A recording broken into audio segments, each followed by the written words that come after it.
ನೀನಂದರೆ ನನಗೆ ತುಂಬ ಇಷ್ಟ. ನನ್ನನ್ನು ಮದುವೆ ಆದರೆ ಕಷ್ಟ ಅನ್ನೋದು ಗೊತ್ತಾಗ್ದಿರೋಂಗೆ ನಾನು ನೋಡ್ಕೊತೀನಿ. ನನ್ನ ಹೆಂಡತಿಯಾಗಿ ಕೋಟ್ಯಾಂತರ ರೂಪಾಯಿ ಆಸ್ತಿ ವಾರಸ್ದಾರಳಾಗಿ ಬರ್ತೀಯಾ? ನಾನು ಮದುವೆ ಆಗಿ ನಿಮ್ಮ ಮನೆಗೆ ಬರೋವಾಗ ಜೊತೆಲಿ ನಮ್ಮ ಮತ್ತೆ ಮಾವನು ಬರಬೇಕು.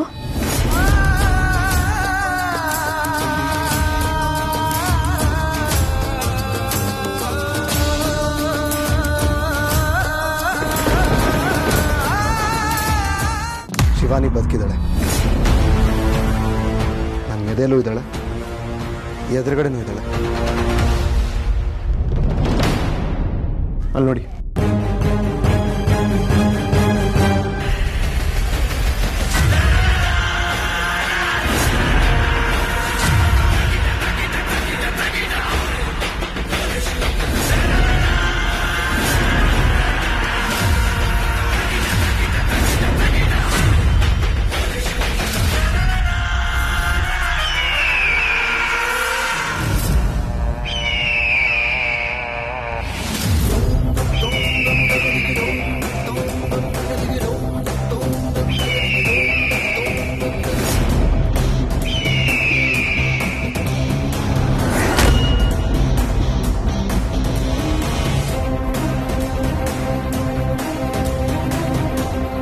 ಹೇಳಿ ಅಜಿತ್, ಇವಳು ಇಲ್ಲೇ ಇರಬೇಕಾದ್ರೆ ನಾನು ಇವಳನ್ನ ಬಿಟ್ಟು ಯಾಕೆ ಬರಲಿ? ಹೇಗೆ ಬರಲಿ? ಶೈಲು, ಫೋನ್ ಕಟ್ ಮಾಡು. ಮಾಡ್ತೀನಿ. ಫೋನು ಮಾಡೋದು ಮಾತಾಡೋದು ಇದೇ ಇರುತ್ತೆ. ಮದುವೆ ಗಂಡು ಬರೋ ಟೈಮ್ ಆಯಿತು. ಬೇಗ ನನ್ನ ಮಗ ರೆಡಿ ಆಗಬಾರ್ದ? ಮುಂದೆ ಕಾಣಬಾರ್ದ? ಇದೇ ಬಟ್ಟೆಲಿ ಇರ್ತೀಯ, ಬಾ ಬೇಗ ರೆಡಿ ಆಗ್ಬಾ. ಇನ್ನು ನಾನು ರೆಡಿ ಆಗಬೇಕು. ವಾ. ತ್ರಿಶೂಲ್, ಹಾಗಾದ್ರೆ ಅವತ್ತಲ್ಲಿ ನಡೆದಿದ್ದೇನು? ಇಲ್ಲಿ ನೋಡ್ತಾ ಇರೋದೇನು? ಶಿವಾನಿ ಅವರು ಬದುಕಿದ್ದಾಳೆ. ಶಿವಾನಿ ಬದುಕಿದ್ದಾಳೆ, ನನ್ನ ಎದೆಲು ಎದುರುಗಡೆ. ತ್ರಿಶೂಲ್, ಅದು ಹೇಗೆ ಸಾಧ್ಯ? ಇತ್ತೀಚೆಗೆ ನನಗೆ ಎಲ್ಲಾನು ಸಾಧ್ಯ ಅಂತ ಅನಿಸ್ತಾ ಇದೆ. ಅವಳನ್ನ ನೋಡಿರೋದಕ್ಕೆ ಈಗ ನೀವೇ ಸಾಕ್ಷಿ.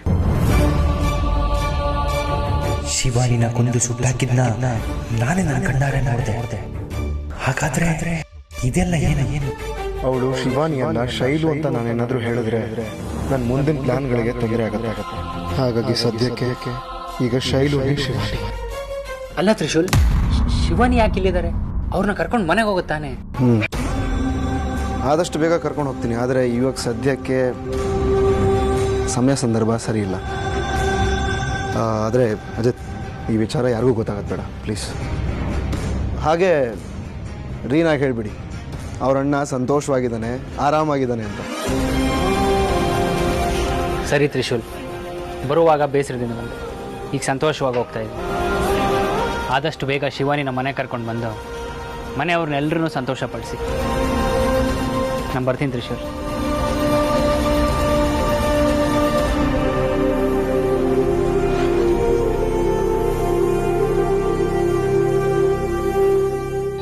ಓಂ ಜ್ವಾಲಮಾಲಿನ್ಯೇ ನಮಃ.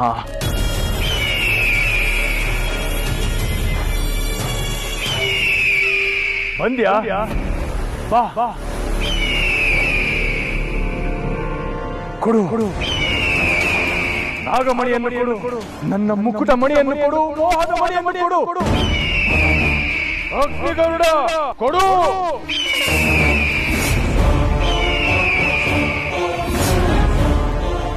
ಯಾಕೆ ನಾನು ಕಳಿಸಿದ ಗರುಡ ನನ್ನ ಮೇಲೆ ಆಕ್ರಮಣ ಮಾಡಿದೆ ಅಂದರೆ ಈಗ ನಾಗಮಣಿ ಯಾರ ವಶದಲ್ಲಿದೆ? ಜ್ವಾಲಮಾಲಿನಿ ತಾಯೇ, ಏನು ನಿನ್ನ ಲೀಲೆ?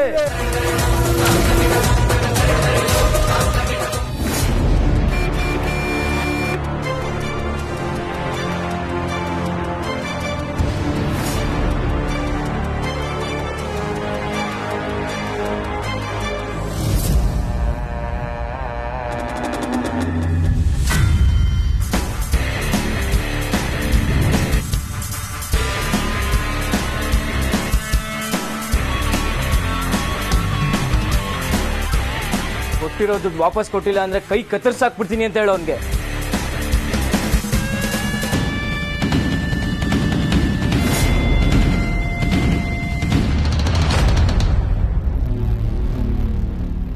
ಯಾರೋ ಹೀರೋ. ಹೂನೇ ಅಣ್ಣ, ಸಪ್ತ ಸುಂದರಿ ಹೊಸ ಹೀರೋ. ಮರಿ, ರಿಯಲ್ ಹೀರೋ ನಾನು ಬಂದಾಯ್ತು, ರೀಲ್ ಹೀರೋ ಬೇಕಾಗಿಲ್ಲ. ಏನ್ ಹಾಗೆ ನೋಡ್ತಾ ಇದ್ಯಾ? ನಾನು ಸ್ವಪ್ನ ಸುಂದರಿ ಶೈಲುನ ಮದುವೆ ಆಗಿ ಬಂದಿರೋ ಗಂಡು. ನನ್ನ ಹೆಸರು ಬಡ್ಡಿ ಶಂಕರ. ನಾನು ಚಡ್ಡಿ ಸುರೇಶ. ಏಯ್ ಚಡ್ಡಿ, ಮಧ್ಯ ಕಡ್ಡಿ ಅಲ್ಲಾಡಿಸ್ಬಾರ್ದು. ನಾಟಕ ಪಾಟ್ಕ ಎಲ್ಲ ಮೂಟೆ ಕಟ್ಟಿ ಆದಷ್ಟು ಬೇಗ ರೈಟ್ ಹೇಳೋ, ಇಲ್ಲ ಅಂದ್ರೆ ನಾನ್ ರಾಂಗ್ ಆಗ್ತೀನಿ. ಈ ಬಡ್ಡಿ ಶಂಕರ ದುಡ್ಡಿಗೆ ಮಾತ್ರ ಬಡ್ಡಿ ಹಾಕಲ್ಲ, ಸಿಟ್ಟಿಗೆ ಸೇಡ್ಗೆ ಬಡ್ಡಿ ಚಕ್ರ ಬಡ್ಡಿ ಹಾಕ್ತಾನೆ. ಬಡ್ಡಿ ಮೇಲೆ ಬಡ್ಡಿ ಹಾಕ್ತಾರೆ, ಚಡ್ಡಿ ಮೇಲೆ ಚಡ್ಡಿ ಹಾಕ್ತಾರೆ. ನಮಸ್ಕಾರ, ಬನ್ನಿ ಬನ್ನಿ ಬನ್ನಿ. ಏ ಪಂಕು, ಮದುಮಗ ಬಂದ್ರು, ಬಾರಿ ಬೇಗ. ಏಯ್, ನೀನ್ ಯಾಕೆ ಹೇಳಿದ್ಯಾ? ಹೋಗ.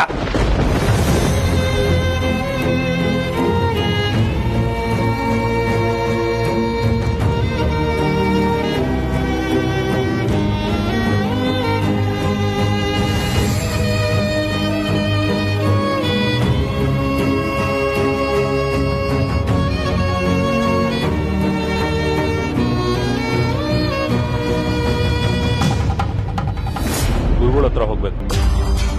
ತ್ರಿಶೂಲ್ ಎಲ್ಲಿದ್ದಾನೆ ಅಂತ ತಿಳ್ಕೋಬೇಕು.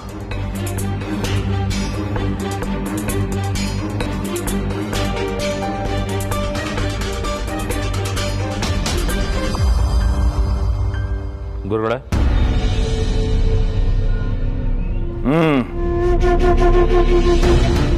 ನಿಮ್ಮ ಹತ್ರ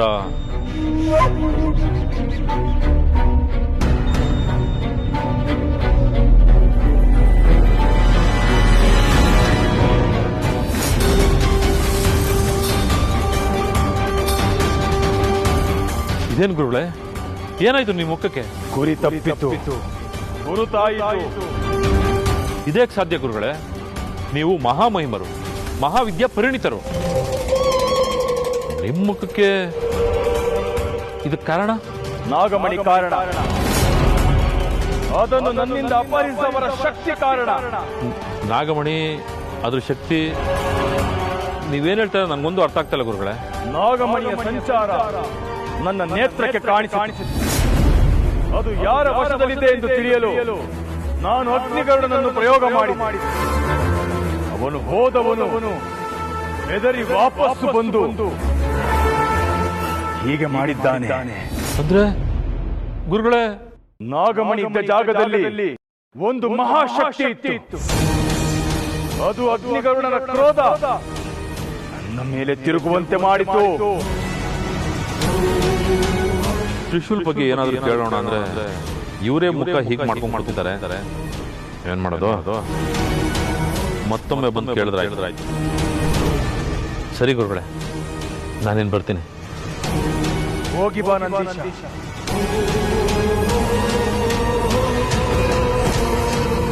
ನಾಗಿಣಿಯನ್ನು ಕೊಂದು ಸುಟ್ಟು ಹಾಕಿ ನಾಗಮಣಿಯನ್ನು ಪಡೆದ ನನಗೆ ಮತ್ತೆ ನಾಗಮಣಿಯನ್ನು ಪಡೆಯುವುದು ಕಷ್ಟವೇನಲ್ಲ. ತಾಯಿ ಜ್ವಾಲಮಾಲಿನಿ, ಆಶೀರ್ವಾದ ಮಾಡು. ಮುಂದಿನ ಅಮಾವಾಸ್ಯೆಯ ಒಳಗೆ ನನ್ನ ಶಕ್ತಿ ದುಪ್ಪಟ್ಟಾಗುವಂತೆ ಮಾಡು. ಬನ್ನಿ ಸೌಕರ್ಯ, ಬನ್ನಿ.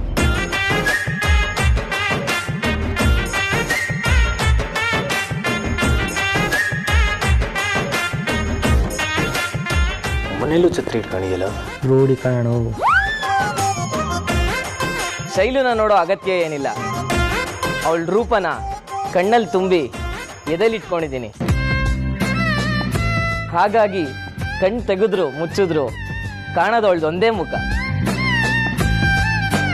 ಆದ್ರೂ ಹೆಣ್ಣು ನೋಡೋ ಫಾರ್ಮಾಲಿಟೀಸ್ ಇದೆಯಲ್ಲ, ಅದು ಅದ್ರ ಪಾಡಿಗಾಗ್ಲಿ. ಆಯ್ತಾಯ್ತು. ಏ ಪಕ್ರು, ನಿಮ್ಮ ಅಕ್ಕನ ಕರೆಯೋ. ಆಯ್ತು ಅಕ್ಕ. ಏ, ಹಂಗೆ 2 ಲೋಟ ಕಾಫಿ ಹೇಳೋ. ಹಂಗೆ 2 ಲೋಟ ಕಾಫಿನೂ ಬರ್ಲಿ.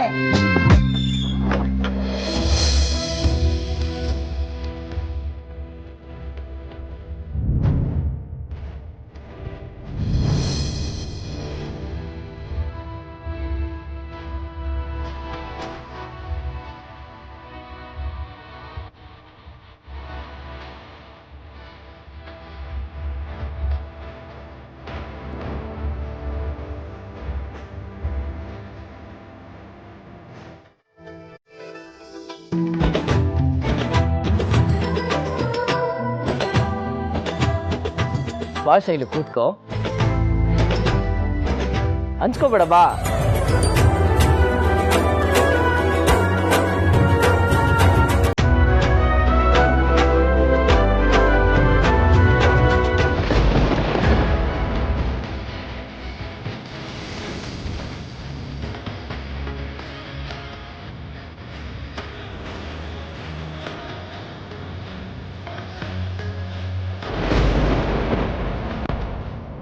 ಅಣ್ಣನ ಬಗ್ಗೆ ಏನಾದರೂ ಗೊತ್ತಾಯ್ತಾ? ಗೊತ್ತಾಗಿದ್ದು ಆಯಿತು, ಅವ್ರನ್ನ ನೋಡಿ ಮಾತಾಡ್ಸಿದ್ದು ಆಯಿತು. ನಿಜನಾ? ಎಲ್ಲಿದ್ದಾನೆ ಅಣ್ಣ? ಅರೆ ಇರು ಹೇಳ್ತೀನಿ. ತ್ರಿಶೂಲ್ ಅವರು ಆರಾಮಾಗಿದ್ದಾರೆ, ಆರೋಗ್ಯವಾಗಿ ಸಂತೋಷವಾಗಿದ್ದಾರೆ. ಎಲ್ಲಿದ್ದಾನೆ? ಗೊತ್ತಿಲ್ಲ, ದೂರಲ್ಲಿ ಯಾವುದೋ ಮುಖ್ಯವಾದ ಕೆಲಸದ ಮೇಲಿದ್ದೀನಿ, ಅದನ್ನ ಮುಗಿಸ್ಕೊಂಡು ಆದಷ್ಟು ಬೇಗ ಬರ್ತೀನಿ ಅಂತ ಹೇಳಿದರು. ಇವಾಗ ಯಾವ ಮುಖ್ಯವಾದ ಕೆಲಸ? ಮೊದಲೇ ಅದಕ್ಕೆ ಕಳ್ಕೊಂಡಿರೋ ದುಃಖದಲ್ಲಿ ಅಣ್ಣ ಇರ್ಬೇಕಾದ್ರೆ ಬೇರೆ ಕೆಲಸ ಏನಿರುತ್ತೆ ಅವನಿಗೆ? ಅದು ಗೊತ್ತಿಲ್ಲ ರೀನಾ, ಆದರೆ ಅವ್ರು ಮಾಡೋ ಕೆಲಸದಿಂದ ನೆಮ್ಮದಿಯಾಗಿದ್ದಾರೆ ಅಂತ ಅನಿಸ್ತು. ರೀನಾ, ಈ ಟೈಮಲ್ಲಿ ಅವರು ಎಲ್ಲಿದ್ದಾರೆ ಅನ್ನೋದಕ್ಕಿಂತ ನೆಮ್ಮದಿಯಾಗಿದ್ದಾರಲ್ವಾ, ಅದೇ ಮುಖ್ಯ. ಅದರಲ್ಲೂ ನಿನ್ನ ಬಗ್ಗೆ ಹೇಳಿದಾಗ ನಾ ಆದಷ್ಟು ಬೇಗ ಬರ್ತೀನಿ, ಇಲ್ಲಿ ನೆಮ್ಮದಿಯಾಗಿದ್ದೀನಿ ಅಂತ ಹೇಳು ಅಂತ ಹೇಳಿದರು. ಈಗ ಸಮಾಧಾನ ಆಯಿತು. Thank you Ajith. ಅಣ್ಣ ಎಲ್ಲಿದ್ದಾನೆ ಅಂತ ಹುಡ್ಕೊಂಡು ಬಂದು ಹೇಳಿದ್ದಕ್ಕೆ thank you so much. Reena, ನಿನಗೋಸ್ಕರ ಎಲ್ಲಿಗಾದರೂ ಹೋಗ್ತೀನಿ, ಯಾರನ್ನಾದರೂ ಭೇಟಿ ಮಾಡಿ.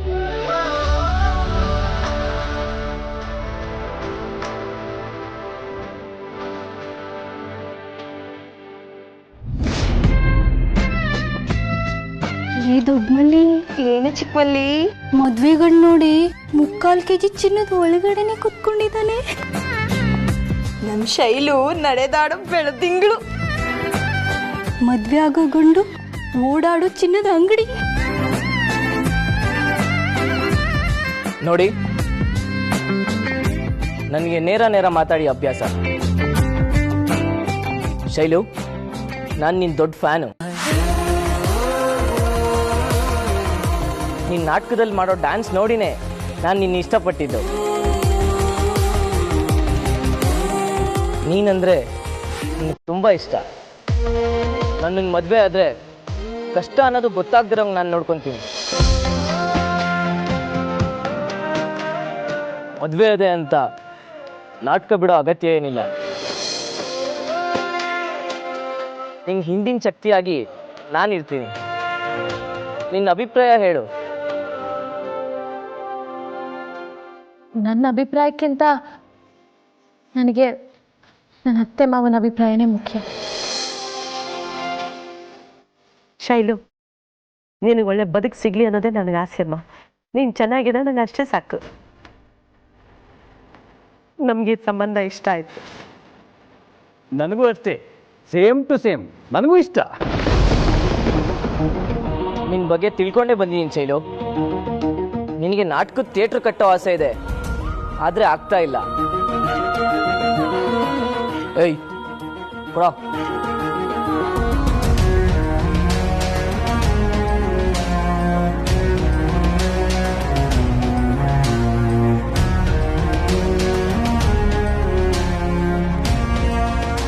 $10 ಲಕ್ಷ ನಾಟಕದ ಥಿಯೇಟ್ರ್ ಕಟ್ಟಕ್ಕೆ ನಾನು ಕೊಡ್ತಿರೋ ಉಡುಗೊರೆ.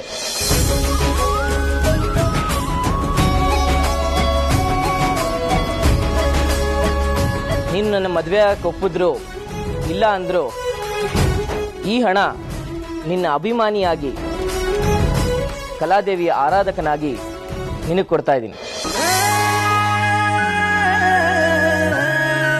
ನನ್ನ ಹೆಂಡತಿಯಾಗಿ ಕೋಟ್ಯಾಂತರ ರೂಪಾಯಿ ಆಸ್ತಿಯ ವಾರಸುದಾರಳಾಗಿ ಬರ್ತೀಯಾ? ನಿನಗೆ ಒಪ್ಪಿಗೆ ಆದರೆ ಕೂತ್ಕೊಂಡೆ ಅಭಿಪ್ರಾಯ ತಿಳಿಸು, ಇಲ್ಲ ಅಂದರೆ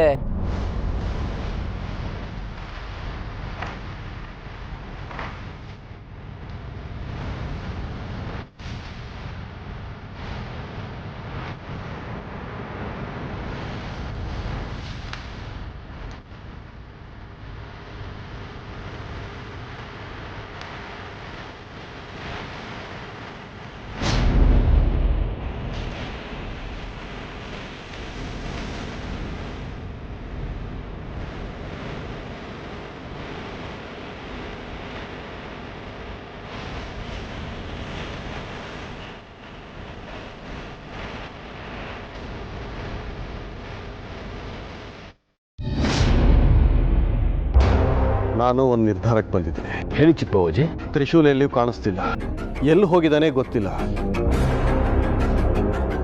ನಾವು ಎಷ್ಟೇ ಹುಡುಕಿದ್ರೂ ಅವನನ್ನ ಪತ್ತೆ ಮಾಡೋಕ್ಕಾಗ್ತಾ ಇಲ್ಲ. ಸೊ ಈ ಮನೆ ಮಗ ಎಲ್ಲೋ ಕಾಣೆಯಾಗಿದ್ದಾನೆ ಅಂತೇಳಿ ಪೊಲೀಸ್ ಕಂಪ್ಲೇಂಟ್ ಕೊಡೋಣ ಅಂತೇಳಿ.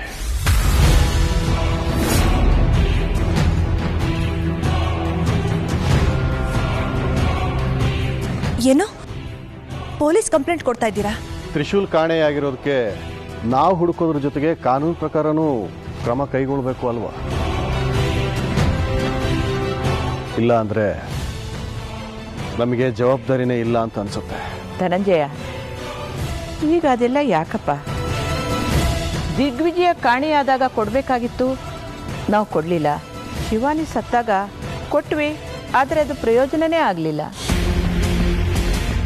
ಒತ್ತಾಯ ಮಾಡಿ ಒತ್ತಡ ಹಾಕದೇ ಇದ್ರೆ ಯಾವ ಡಿಪಾರ್ಟ್ಮೆಂಟ್ ಕೂಡ ಕೆಲಸ ಮಾಡೋದಿಲ್ಲ. ಆದರೂ ತ್ರಿಶೂಲ್ ಕಾಣಿಸ್ತಾ ಇಲ್ಲ ಅಂತ ಕಂಪ್ಲೇಂಟ್ ಕೊಡೋದು ನನಗೆ ಯಾಕೋ ಸರಿ ಕಾಣಿಸ್ತಾ ಇಲ್ಲ. ಸರಿ ಅಂತ ನಾನು ಮಾತಾಡ್ತಾ ಇದ್ದೀನಲ್ಲ, ಸುಮ್ಮನೆ ನಾನು ಮಾಡೋ ಕೆಲಸಕ್ಕೆ ಅಡ್ಡ ಬರಬೇಡಿ. ನಾನು ಹೇಳ್ತಾ ಇರೋದು ಸರಿಯಾಗೇ ಇದೆ. ತಪ್ಪು.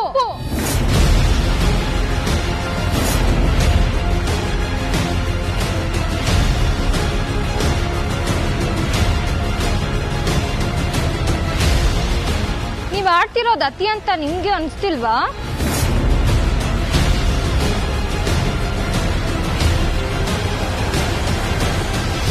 ನಾನು ನೋಡ್ತಾ ಇದ್ದೀನಿ, ಬಂದಾಗ್ಲಿಂದ ಮನೆಯವ್ರು ಎಲ್ರ ಮೇಲೂ ದಬ್ಬಾಳಿಕೆ ಮಾಡ್ತಿದ್ದೀರಾ. ನೀವ್ ಯಾರಿ ಮನೆಗೆ? ರೀನಾ, ಏನ್ ಮಾತಾಡ್ತಾ ಇದೆಯಾ ನೀನು? ನೀನಿನ್ನೂ ಚಿಕ್ಕವಳು, ಹಾಗೆಲ್ಲ ಮಾತಾಡಬಾರ್ದು. ಅವರು ನಿನಗೆ ಚಿಕ್ಕಪ್ಪ. ಇವರು ಚಿಕ್ಕಪ್ಪ ಅಷ್ಟೇ, ಅಪ್ಪ ಅಲ್ಲ. ಅದು ಅವ್ರಿಗೂ ಗೊತ್ತಿರ್ಬೇಕು.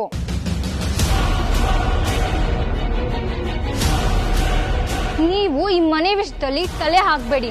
ಅದಕ್ಕೆ ಅಂತ ನಮ್ಮಪ್ಪ ಇದ್ದಾರೆ. ನಿಮ್ ಕೆಲಸ ಎಷ್ಟಿದೆ ಅಷ್ಟು ಮಾತ್ರ ನೋಡ್ಕೊಳ್ಳಿ. ನೀವು ನಮ್ಮ ಮನೆಗೆ ಬಂದಿರೋ ಅತಿಥಿ ಅಷ್ಟೇ. ಅದನ್ನ ಮರ್ತು ಬಿಹೇವ್ ಮಾಡಬೇಡಿ.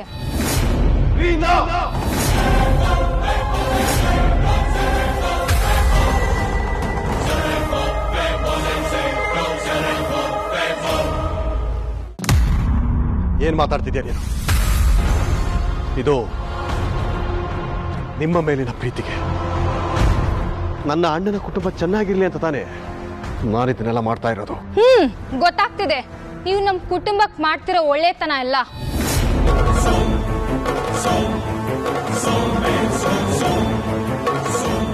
ಯಾವ್ದೋ ಹುಡ್ಗಿನ ಕರ್ಕೊಂಡ್ ಬಂದು ನಮ್ಮ ಅಣ್ಣನ್ ಮದ್ವೆ ಮಾಡ್ಸಕ್ ಟ್ರೈ ಮಾಡ್ತಿದ್ದೀರಲ್ಲ, ಅದು ನಿಮ್ ಒಳ್ಳೆತನನಾ?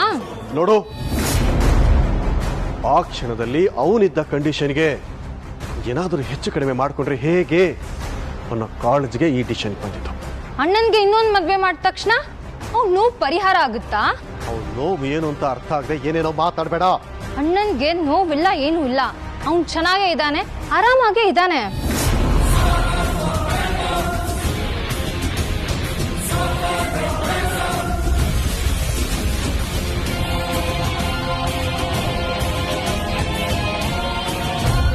ನಾನು ಮದುವೆ ಆಗಿ ನಿಮ್ಮ ಮನೆಗೆ ಬರೋವಾಗ ಜೊತೆಲಿ ನಮ್ಮ ಮತ್ತೆ ಮಾವನು ಬರಬೇಕು.